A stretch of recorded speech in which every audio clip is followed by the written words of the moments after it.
everyone. Today we'll discuss the concept of inter-thread communication, another example in multi-threading. So just before going to the example, we remind of just the definition. What is inter-thread communication? It is all about making synchronized threads communicate with each other. This inter-thread communication in Java is achieved with the help of wait, notify all methods. Now let us write some code for practicing inter-thread communication. We take a bank application where withdrawals and deposits are two transactions and we create two threads out of it. So the two threads are withdraw and deposit. Now the initial balance in the account is assumed to be 0. If the threads withdraw and deposit are not synchronized properly, then it leads to erroneous results. Now, what are the transactions of withdraw and deposit? Transaction 1 wants to withdraw 5,000 rupees from the account, and transaction 2 wants to deposit 10,000 rupees into the account. So, for these transactions to happen without any error, the threads must be synchronized. That means transactions must run one after the another. Now initial balance is 0 and transaction 1 is withdrawal of 5,000 rupees and transaction 2 is deposit of 10,000 rupees. If transaction 1 goes first, then what would be the balance? The balance is minus 5,000 rupees, which is erroneous. So this should not happen. That means what transaction 1 or thread 1 should do? It should go to waiting state and it has to wait until some money is deposited into the account. Now thread 2 will run and deposits 10,000 rupees, and so transaction 1, that is thread 1, has to wait until some money is deposited into the account.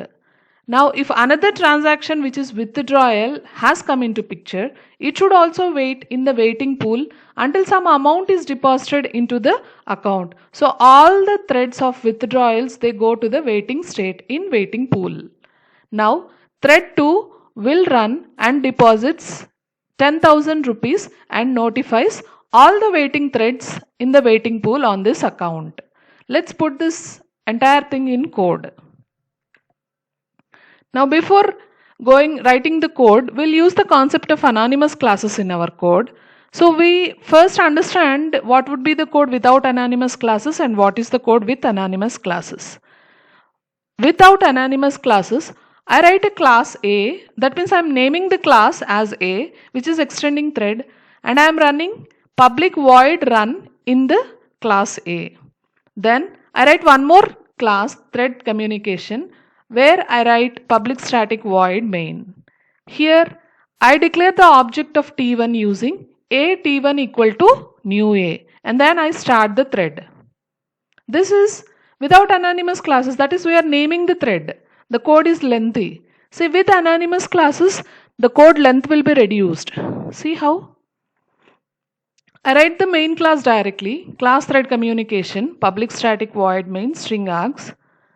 Then I create T1 thread object, thread T1 equal to new thread. See, generally we put a semicolon here.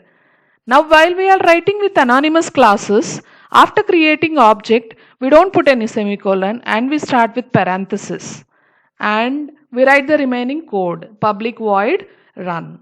So this is how we create anonymous classes. See, the length of the code is reduced. So this is the advantage of anonymous classes. We will be using in Android extensively, anonymous classes. We don't name each and every class. We write directly without naming the class. So after creating object, directly open parenthesis and write the method. So now we go into the actual application. Now withdraw and deposit threads must be synchronized with each other. Already we have discussed this.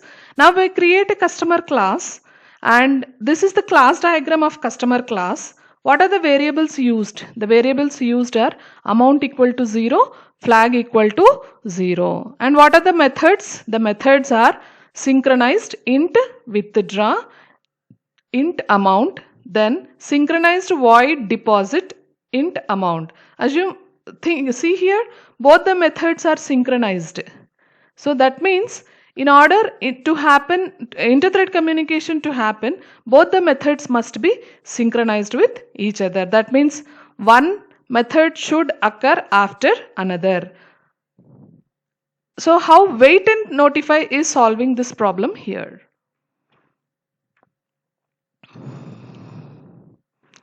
So I write class customer, just we have discussed previously, and I declare two variables, amount equal to 0. That means the initial balance is 0, and we create one flag which is initialized to 0. Now we write public synchronized int withdraw. So first we write withdraw thread. What is being written here? System.out.println thread.currentThread.getName is going to withdraw. Now what is this? Current thread means withdraw thread. Get name. So this is the first thread that is being written. So if we don't assign any name, then the name of this thread will be 0. So thread 0 is going to withdraw. So we are getting the name as thread 0 is going to withdraw. Next, you check for the flag. If flag is 0, that means withdraw has come first. But there is no amount, there is no balance in the account. So what it should do? It should go for waiting state. It should call the wait method. See, we have put that in try catch block, exception handling. So wait is put in try block, and if there is an exception, it will be caught in the catch block. So try system.out.println waiting, then wait, catch, exception E. Next, we are updating the amount. If anything is happening in the code, we are just updating the amount to the local variable amount. Next, withdraw is complete. The process of withdraw is complete. So I'm printing a message like this. Next, return the amount. Because the return type is int here, we are returning the amount. So with this, withdraw is completed. So what we have done in withdraw? We have checked for the flag. If the flag is 0, that means no other thread has made any change. That means this is the first thread that has come into picture, and the balance is 0 here. So withdrawal should not happen. So the thread has gone into waiting state. And any updations are there, we are making an updation to the amount, and then we are printing withdraw is complete and then return amount. So when this will happen, this will happen when amount is withdrawn actually. That means there is some amount in the account and then we withdraw. Next, deposit. So to start with deposit, the method must be synchronized. Already we have seen this public synchronized void deposit int amount. So lock should be obtained on this amount. If we write synchronized, lock will be obtained periodically on this amount. Next, first of all, we are going to print that this thread is going to withdraw. So thread.currentThread.getName. What will be the name of this thread? Already previously we have written withdraw thread, that is thread 0. Now this will be thread 1. Deposit thread will be thread 1. So thread 1 is going to deposit here. Next, we are updating amount to the actual balance. So actual balance is 0 now. This is added here. So the amount balance is 10,000 rupees. That means we are adding some amount. After adding amount, we have to notify all the threads. Why we have used all here is assuming that there are so many threads in the waiting state. So if I write notify, it will notify only one thread. So in the code, we may or may not write all the withdraw threads. So, but we can write notify all. Next, system, we are printing a message, deposit complete. Next, after deposit is complete, we have to change the flag value. Why? Because the amount is deposited. Next start with main method. Class thread communication, public static void main, and then customer C equal to new customer. So we are creating an object of customer where we have written two methods, withdraw as well as deposit. Now I am using anonymous class. So what is the anonymous class I am using here?